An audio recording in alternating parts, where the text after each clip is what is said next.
Hello, this is Mike, NoStressMike.com, talking about part two, and on racial problems or political problems. That's what we're talking about, and I'm explaining what real racial problems are.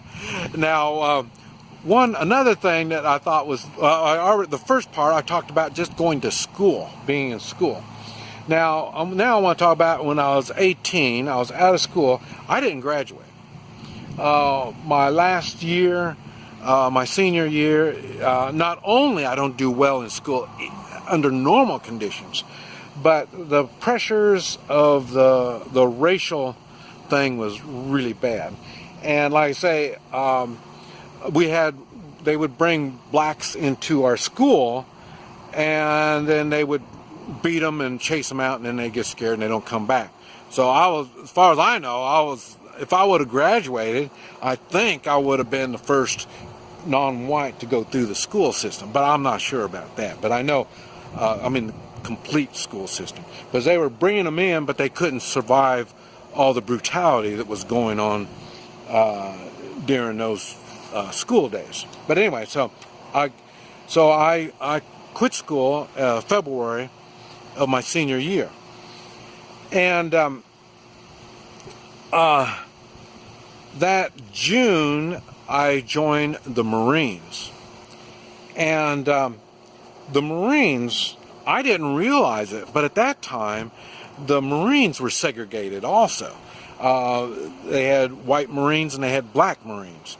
Now when you're going through, and I've talked about this in crappy Vietnam War stories, but when we're going through training, boot camp, we're all the same. I mean, we were all, I don't even want to say the words here, but they were nasty to all of us. We were all equally nothing.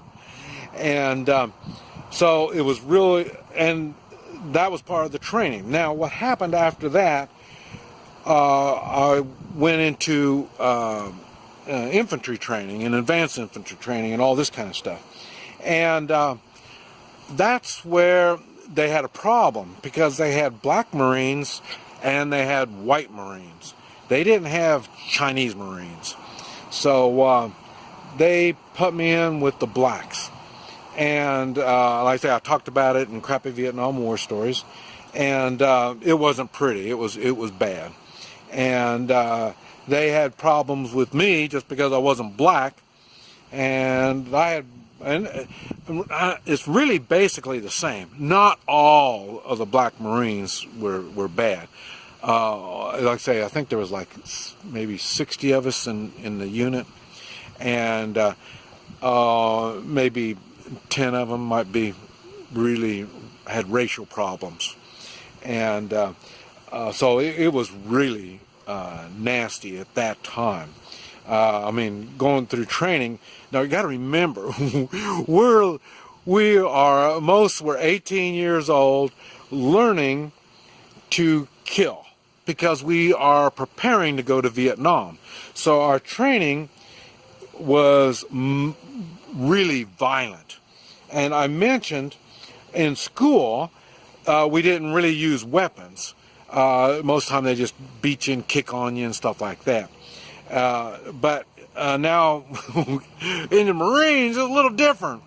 Like I say, we are learning to kill people with our bare hands.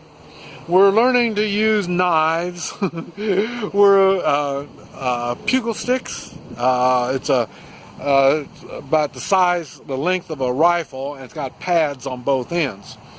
And in Marine Corps training, people were known to be killed by going through the training using these things. I mean, and you had a helmet, you have protective gear, but it is violent acts. We are learning how to go to war. We are learning how to live, not with, well, we did it with weapons, with firearms, but we also did it with other kinds of weapons. We were taught to use all this stuff.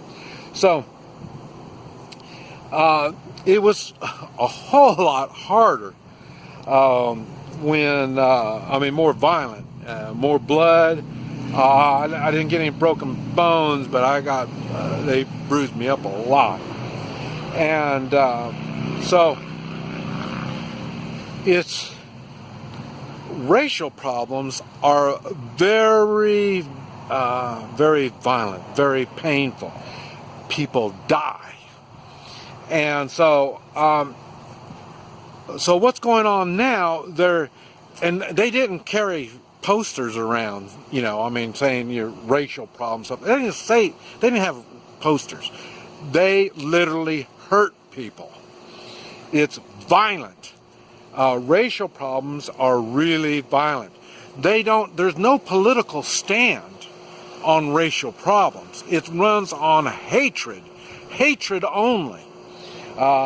That's why you can get, we had, had the KKK, and they also had the Black Panthers. Now, both of them ran on hatred. They really hated, the blacks hated the whites, and the whites hated the blacks, and they would, now they wouldn't do it so much on the children, school kids. When they got older, 20s and their 20s, stuff like that, there was times they would kill them. The blacks would kill the whites, and the whites would kill the blacks. That's because they had racial problems. They didn't advertise the part that, you know, blacks are bad or whites are bad. They didn't do that.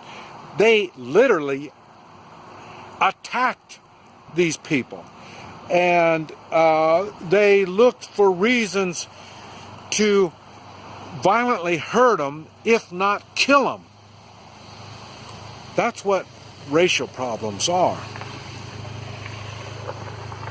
And so anyway, so we had to go through all that, going through training. I went to Vietnam. I was shocked. It was even the same in Vietnam. Now, I got there at the end. I got there in December of '68, and they've been, I heard at that time, they had, like I say, the white Marines were doing the fighting, and I don't know what they were doing with the black Marines, but now they started putting black Marines in with the whites. Even they put the Chinese in with the whites. But they were running out of white guys. They were all getting killed. So it was a part of the necessity. They had to use blacks and Chinese and mix them in with the whites.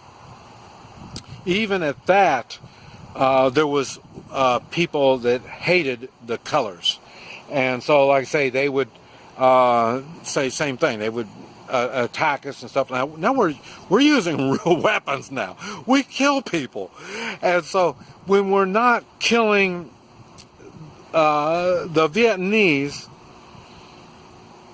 you had to really watch what was going on, because the whites would even try to kill the blacks, and the blacks would even try to kill the whites in combat. Now I'm sure other people might have had their own experiences, but I'm just telling you what I experienced. And they really they would have, what they do in war, you get in your arguments, we would fight and sometimes pull a knife on each other and maybe cut each other up. Seldom, but it does happen, seldom we would just downright just kill the other one. I mean, I'm talking about other Marines. Now, if it really got bad, because there were some people that are just plain evil, nasty, they ran on hatred. Now, when these people come around, you will find people do die with friendly fire. And that's what happens. They would die from friendly fire. I mean, it's just an accidental, but it really wasn't an accident. This person was so bad that we had to make changes in the field. So, so racial problems is not holding up a sign. Racial problems aren't we disagree. Racial problems, are violent, and they do lead to killing. Now I want to do another one, and I'm going to talk about when I came back from Vietnam, and a little bit more about the Vietnam. Okay, this is Mike, NoStressMike.com, going to part 3.